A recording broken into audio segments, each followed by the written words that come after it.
question yesterday came up and I did not know exactly how to answer. I kind of beat around the bush, so I thought maybe I can clarify that.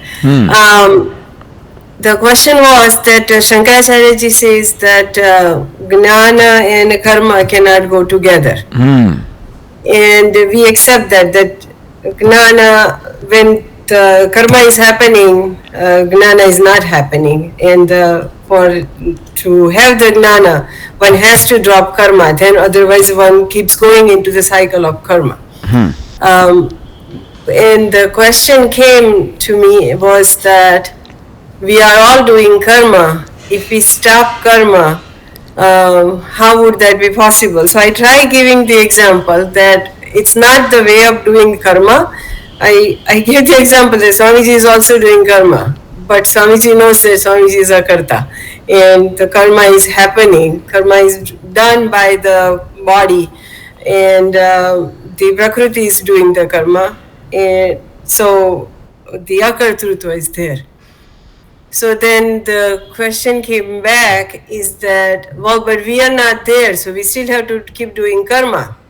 I said, yes, for the karma yoga part is right, that we have to do karma yoga so that we get the antakaran shuddhi and then we are ready for the gnana. Then the question came back, then the whole life we have to keep doing karma because we don't know when we would be ready. So I gave the example that, well, I would the only one would know that my tummy is full and I cannot eat anymore. Would that make sense? Wow, very good. That was very nice.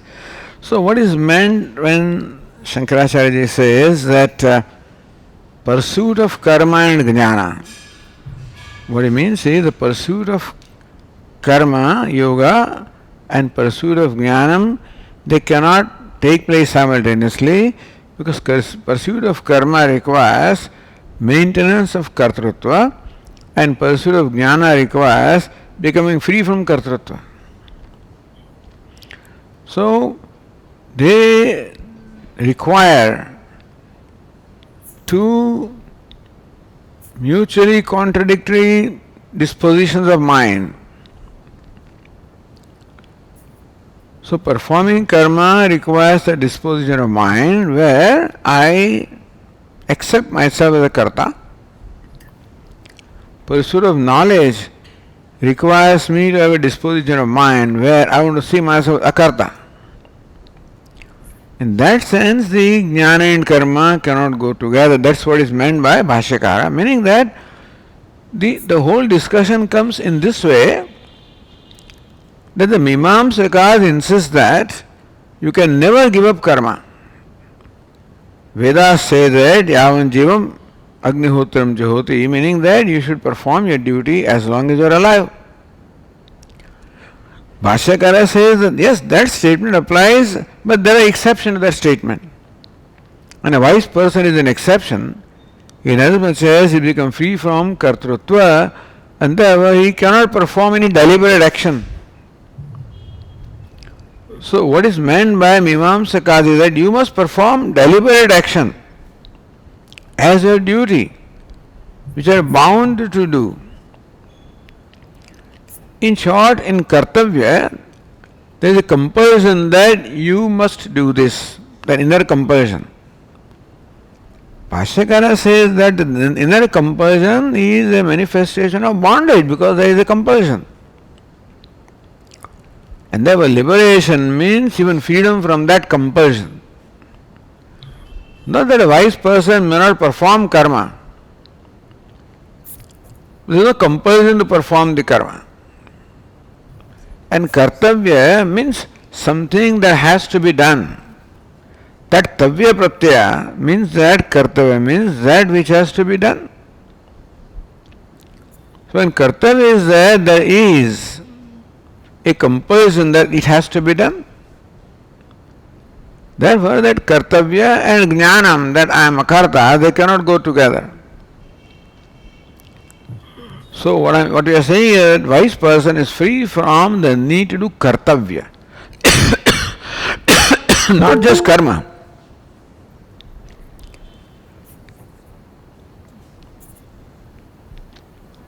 he can perform karma willingly, but kartavya means something to be done which involves a compulsion, which is a sign of bondage. There is no kartavya for the wise person, he has to do. You know, when there is there,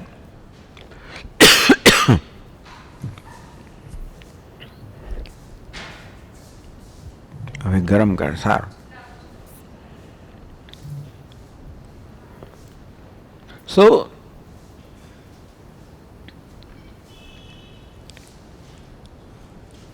karma is one thing and kartavya is different thing. So, Mimamsakas maintain that it is a duty of a person to perform his obligatory actions for the whole life. As long as you are alive, so long you are drawing benefit from the rest of the world. You are breathing air.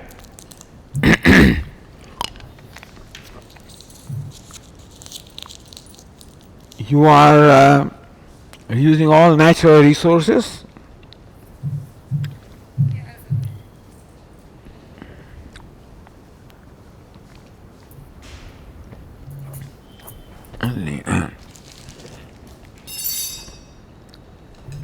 But wise or otherwise, as long as you are alive,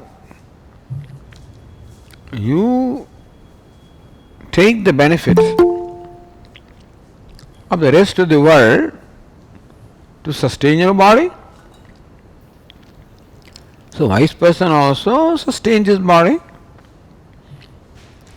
So he takes as much advantage of the universe as another wise person does. So if an ignorant person is required to perform duty because he is drawing benefit from the rest of the universe, wise person also to perform the duty because he is also deriving benefit from the rest of the universe, isn't it? So Mimamsakas maintain that wise or otherwise, every human being must perform his duties for the whole life. So that is what Bhashyakara says. That is not quite so. Because what is meant by wisdom or jnanam is to discover the fact that I am a karta. So as Bhagavad Gita says, karmanyavi pravruttvayipi naiva kinchit karoti saha. Karmanyavi pravruttvapi, even though a wise person appears to be performing action in every way, from the standpoint of the onlookers, naiva kinchit karoti saha, from his own standpoint, he does not do anything. Because he is free from sense of kartrutva.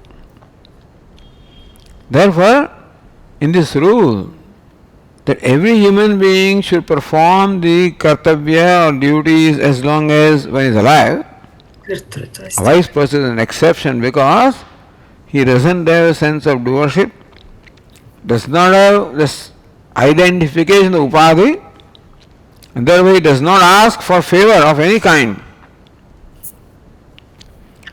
Does not ask for favor even from nature. Theoretically.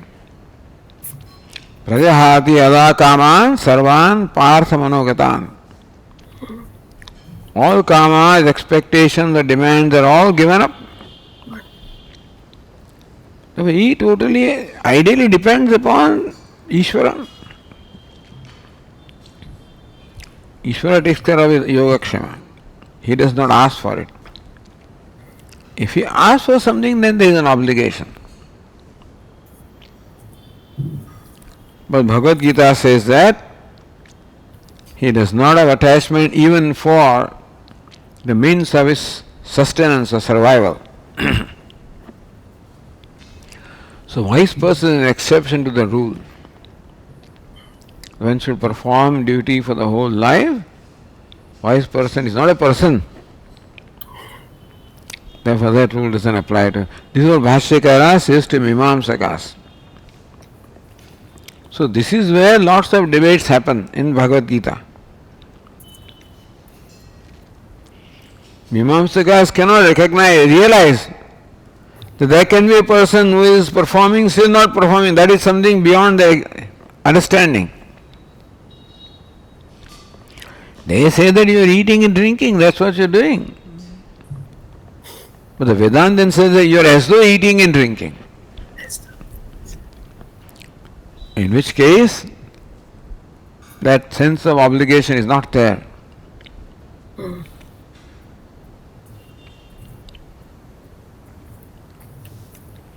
But it is true that jnanam meaning pursuit of self-knowledge, which is pursuit of the akarta atma, and then pursuit of karma, which requires you to assume kartritvam, they are contradictory.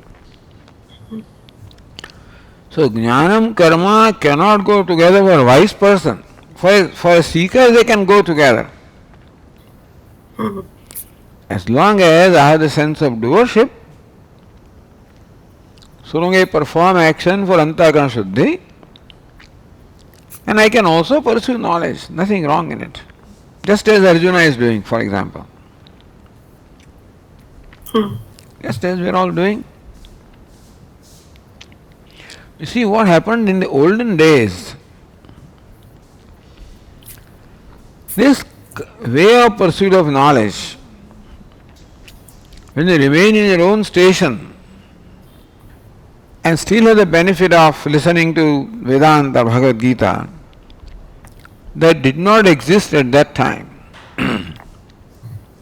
In those days, if you wanted to study Vedanta, you had to go to the teacher. You had to leave home. You can leave home only when you give up all your claims. Then you can give up responsibilities. Therefore, should take karma sannyasa. When now you have given up all obligations, you are not obliged to do any duties, then you go to the teacher and pursue the knowledge. So therefore, these discussions pertain to the conditions that existed at that time. But today, we have the benefit of studying Vedanta, listening to Vedanta, even when we are living the normal life. So this kind of benefit did not exist at that time. There were no tape recorders, there were no other lectures, and so you have to go someplace to listen to Vedanta. Then it requires that you have to give up home. Tad vijnanartham sukurameva vigachet samit prani shrotrim brahmanishtam. So as conditions existed at that time, this is being said, that pursuit of jnanam and pursuit of karma cannot go together because that pursuit of jnana was not available the way it is available today. So today we can do both. Do the duties, the spare time, listen to Vedanta, Shravanam, Mananam, Nididhyasanam, we can all do that. So in that sense, Jnana Karma Samuchaya exists now. Yes.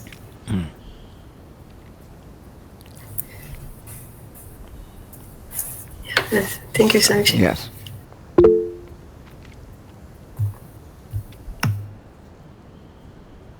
Om. Oh, there is. Hmm?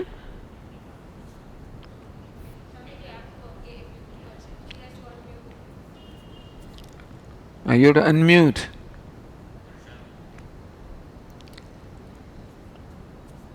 કોણ તૃષા છે વર્ષા Varshaben, you have to unmute. Unmute. Unmute I'm yourself. so sorry. I'm so sorry. That's all right. That's okay. So, Swamiji, I'm Varsha from Boston. Ah. I have met you, I mean, I have attended your discourses at Arshavidya Gurukulam as well as the Tattva Tirtha. Very good. So, my question is about Shakti and her five powers like Para, Ichha, Gnana, Kriya, etc. So, is it true that one needs to cultivate these five Shaktis within in order to get closer to Ishvara? But if one surrenders to Ishvara and continues the sadhana routine, since the Shakti is the part of Ishvara, wouldn't one get directed in the right direction automatically? So, like, should we surrender and then the Shakti, we will get connected with Shakti, or we have to, in order to get closer to Ishvara, we have to try to cultivate Shakti. So it is little confusing for me. It is politically right to cultivate Shakti to approach or reach the Shaktiman.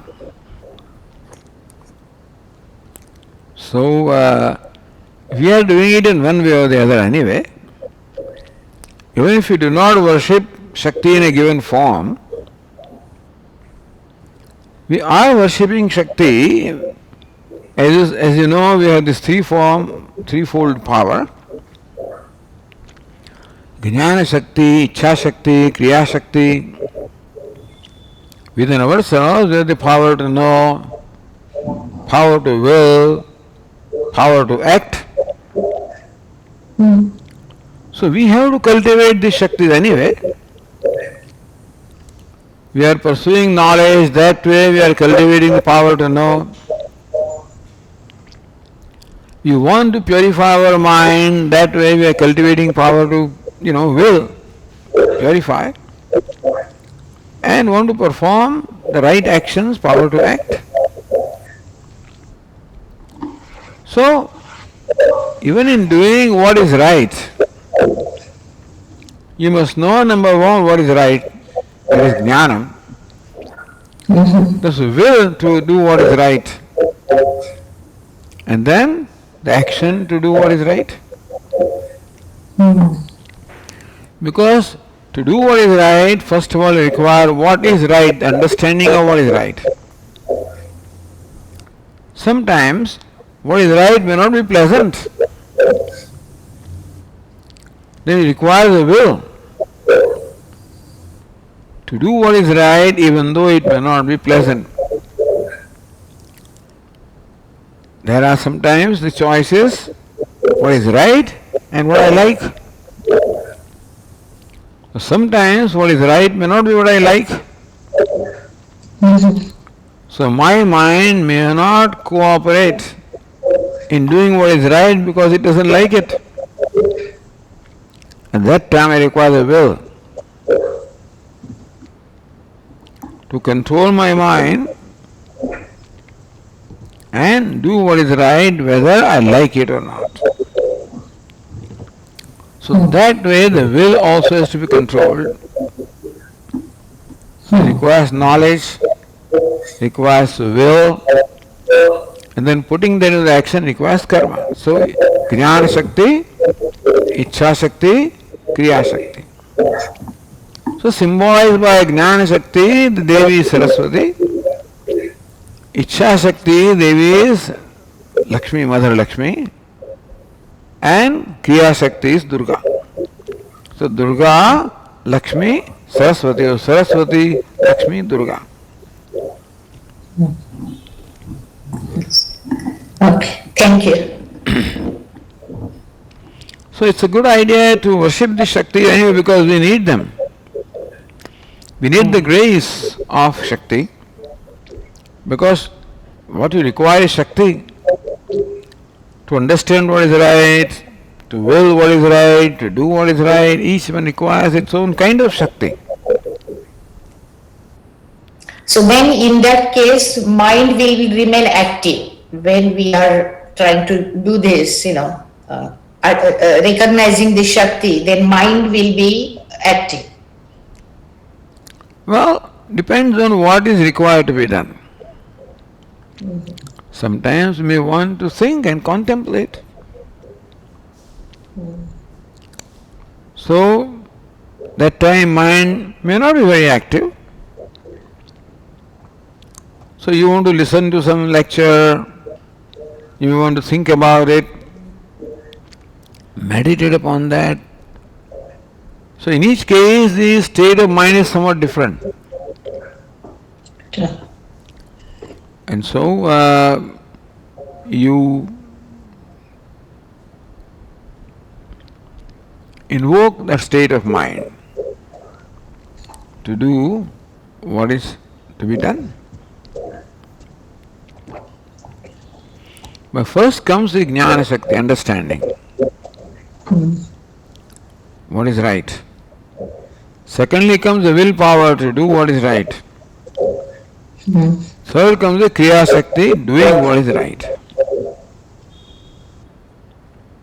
To know what is right, the will to do what is right, and doing what is right. So we need all the three. So it's a good idea to worship so that we have the right understanding, willpower, and right action. Thank you. Yes.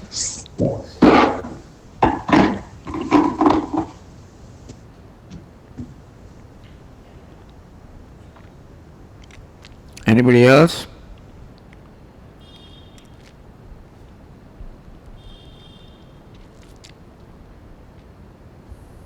I just have a quick one, Swamiji.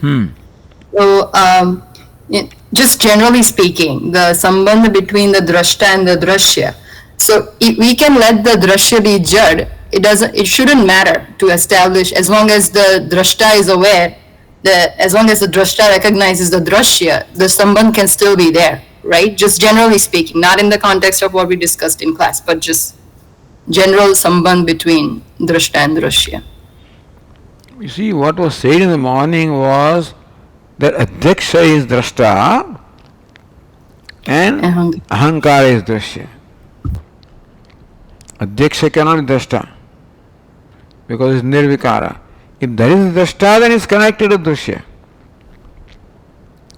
Adhyaksha cannot be connected to Ahankara because the Drashta Drashya Sambandha cannot be. Yes, I understand that part. But then it was said that ahankar being jad cannot be drashya because it is jad and it cannot recognize itself as being drashya. So I was just thinking about the fact that why do we need the ahankar to recognize itself as drashya? Say take another relationship between Chidabhas being the drashta and the vrittis being drashya. In that case, there is a drashta drashya sambandha. I'm just generally speaking about how the sambandha works for two entities to be called be drashta and drashya. So it can be one way as long as the drashta is aware of the drashya. The drashya need not know that it is being washed or it is a drashya. Is that? Because I'm only asking because it said the ahankar being jad cannot see itself as being drashya. And I said, why does it matter? I understand that the Adhyaksha cannot be the drashta because it's nirvikara.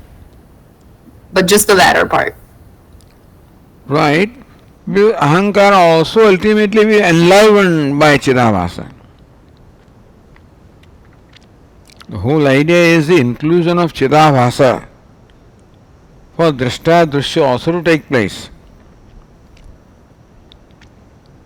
Without Chidabhasa, if Adhyaksha remains Adhyaksha, it cannot be Drashta because Nirvikara. Ahankara cannot be Drashya because it is Achetanam.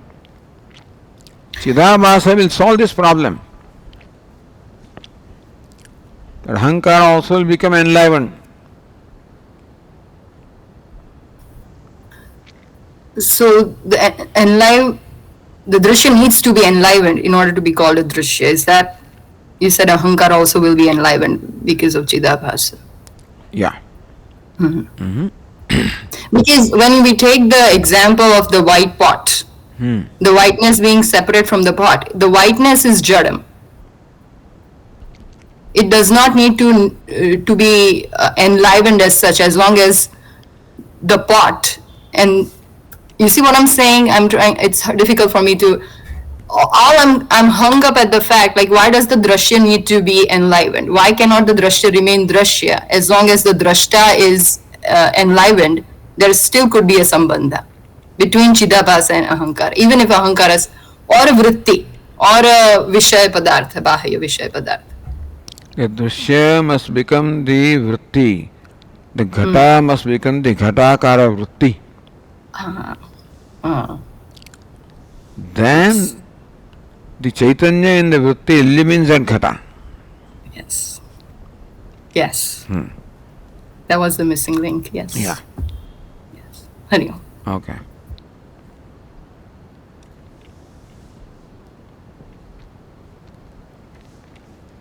Somebody can ask general question, not necessarily Vedanta question, you know.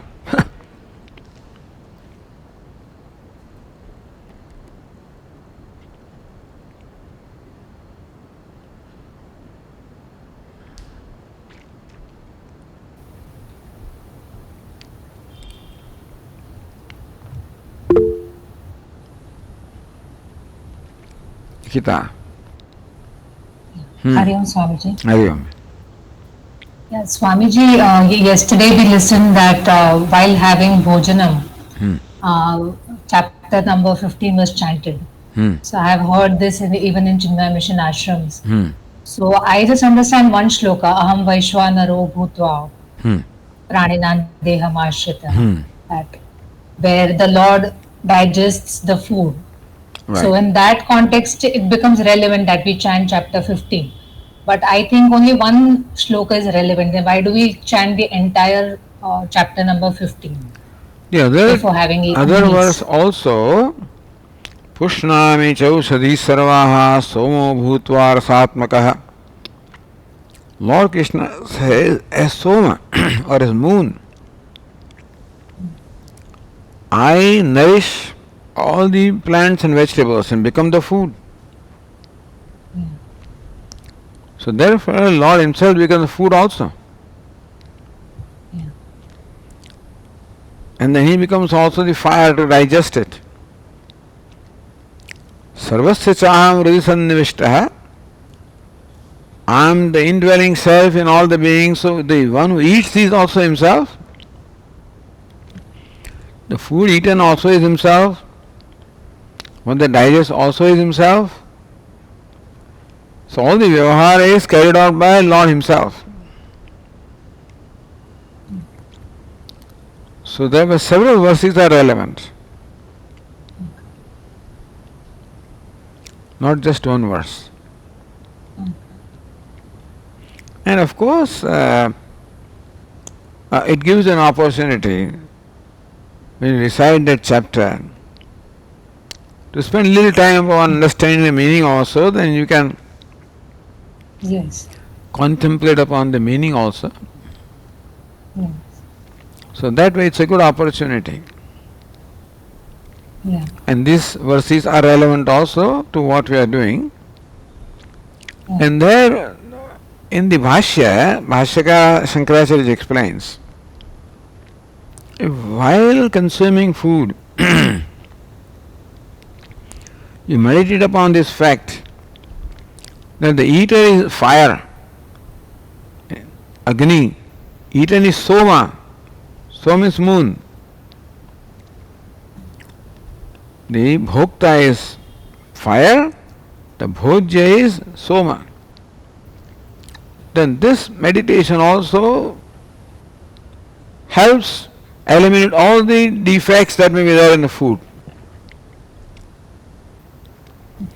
In the food there are different kinds of defects involved. Jati dosha, by jati the food may be defective, maybe meat, onion, garlic, whatever.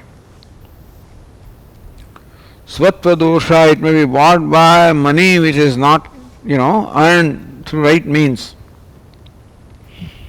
Ashraya dosha, it may be cooked in a vessel which may not be clean or pure.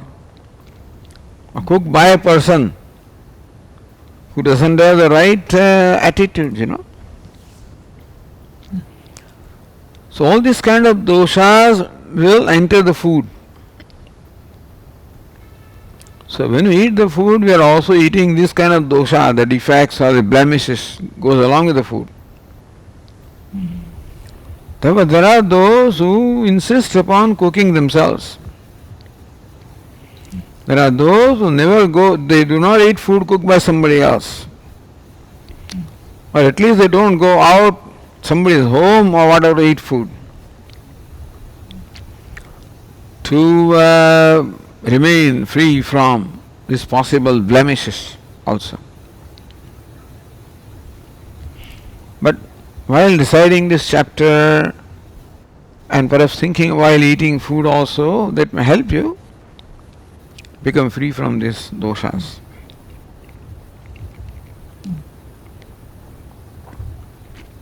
Because in the childhood I had mucked up this chapter, but I never paid attention to the meaning. So now, now I've started understanding the meaning. So True. a doubt came to my mind. Yes.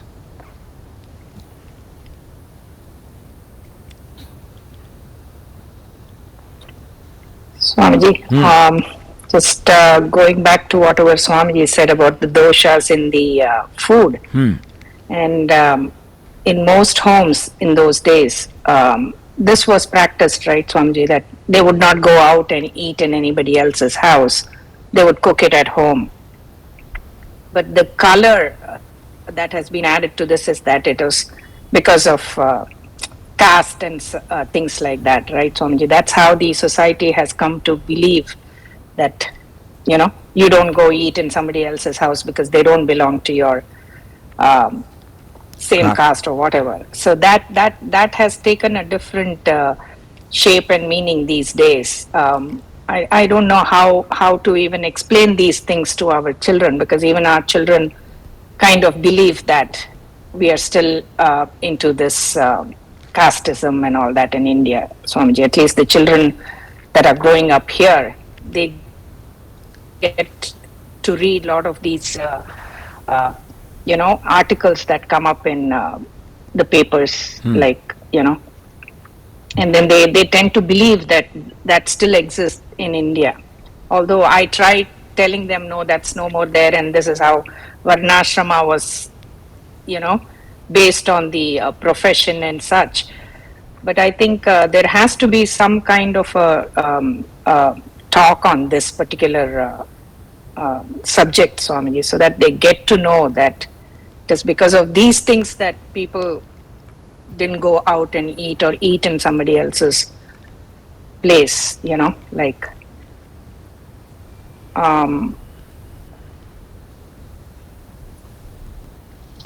To be honest with you, the caste and everything exists, may not be as strong as it was, say, 30 years ago, 50 years ago. It is slowly diminishing, but it's not totally gone. Yeah. As we were growing, it was quite a few years ago, and it was quite clear that you don't eat in this because they belong to a lower caste or whatever, and so these beliefs were there. And it is true that whatever was the purpose of caste system, it did create divisions. It did create complexes. In some people there we belong to a higher caste, others belong to lower caste, so we are superior, they are inferior. This was not the intention of the caste system, perhaps. As Lord Krishna says, it is guna karma vibhagashaha, there was only division of duties. And as our Puja Swami would say, it was non-competitive society. That's ideal.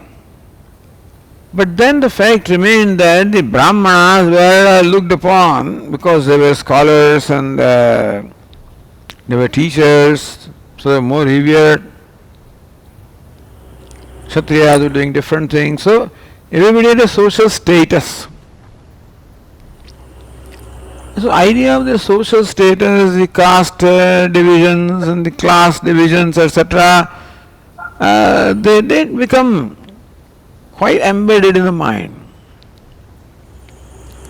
So I'm afraid that we will accept that the divisions of caste existed, and unfortunately it has become a political issue where divisions of caste is taken advantage by politicians to put wedge and maintain those divisions for their own benefit, and people are vulnerable, and therefore they become the object of this manipulation. And so still you may not see them much in big cities. Villages and places like that, they exist in varying degrees, and there are still sometimes reports that people are abused because of the caste, etc. So there may be a few in whose mind it is still there. It's not a... So, in fact, somebody said that if this reservation was not there, the politicians did not make it an issue for vote bank, the caste system would have disappeared from India. But it has been to the benefit of politicians to maintain that for their own advantage, and therefore to provoke these people and provoke those people and create those divisions, etc. And therefore, unfortunately, that division has gone away from educated people living in the cities, etc., but may not have quite gone away in different other levels of society and in villages and places like that, where the level of education is somewhat low. So the politicians have interfered in the process of this smoothing out on its own, and they have not allowed the caste system to resolve itself. And they want to retain it, retain the Dalit and this, that, and so divisions, so that they can provoke these people to fight against this and take advantage. I think media is also spinning this out of proportion, Swamiji. Just the media also that. Media, yeah, because there is a part of media which has its own agenda. Some media is simply opposed to anything that is traditional, anything that is ancient. So that kind of mentality exists. Yeah, and unfortunately our children get to read all of that, Swamiji, and then they take more of that. Yes. But they are more vocal. They are more vocal, they are more spread. And the mass media and education system is much influenced by them. Even curriculum also was influenced by them. They are trying to change somewhat, but there is a lot of resistance to any change. And so in the olden days, the education system, the media, all of this was and is still largely controlled by those so-called secular forces, in whose interest it is to vilify these things, any traditions, and so there is still an issue, and people want to keep it alive for their own interest. And so our children will be exposed to that. As I said, they are more vocal, they are more spread, more influence.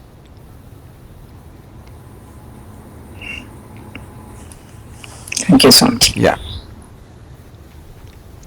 All right, I guess that will be all for tonight. We'll see you again to